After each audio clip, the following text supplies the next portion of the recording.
Alkitab berkata, masa hidup kami 70 tahun, dan jika kami kuat 80 tahun, dan kebanggaannya adalah kesukaran dan penderitaan, sebab berlalunya buru-buru dan kami melayang lenyap. Saudaraku, di sini kita harus menyadari bahwa waktu yang kita miliki di dunia ini sangat terbatas, yang mana kita sendiri pun tidak tahu sampai di mana batasan waktu yang kita miliki untuk kemudian kita pergi meninggalkan dunia yang fana ini dan menghadap takhta pengadilan Kristus untuk memberikan pertanggungan jawab atas perbuatan hidup kita masing-masing. Pemazmur berkata di kitab Mazmur pasal 90 ayat 12 yang berbunyi, "Ajarlah kami menghitung hari-hari kami sedemikian hingga kami beroleh hati yang bijaksana." Di sini menunjukkan bahwa pemazmur menghargai waktu hidupnya yang singkat ini dan dia ingin memperoleh hati yang bijaksana, hati yang telah diubah hingga menjadi berkenan kepada Tuhan, yang akan tampak lewat perkataan dan perbuatan nyata dalam hidup ini. Biarlah setiap kita dapat menghargai waktu hidup kita yang tersisa ini dan menghitung hari-hari yang telah kita lalui. Apakah kita sudah mengerjakan bagian kita, yaitu mendandani manusia batinia kita dan terus memperbaharuinya dari hari ke hari.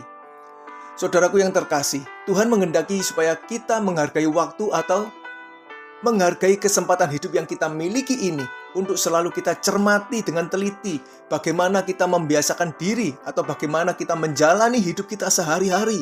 Apakah kita sudah memakai waktu dan kesempatan yang kita miliki dengan baik dan benar, yaitu memakai waktu yang ada untuk terus belajar mengenal Tuhan dengan lebih dekat, lebih presisi, sehingga kita semakin mengerti kehendak Tuhan yang harus kita kerjakan di dalam hidup ini.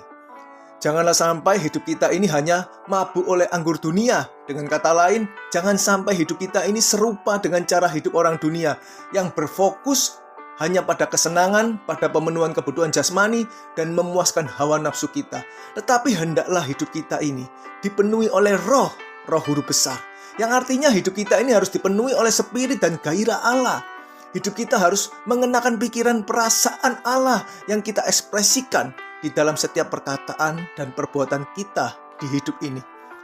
Marilah kita menghargai waktu yang Tuhan berikan, sehingga ketika waktu kita sudah habis, kita harus menghadap takhta pengadilan Kristus. Kita dapat tahan berdiri untuk mempertanggungjawabkan segala perbuatan kita selama kita hidup di dunia.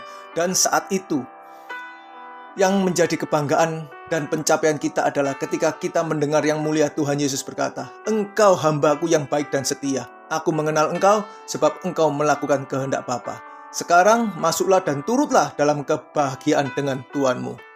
Amin.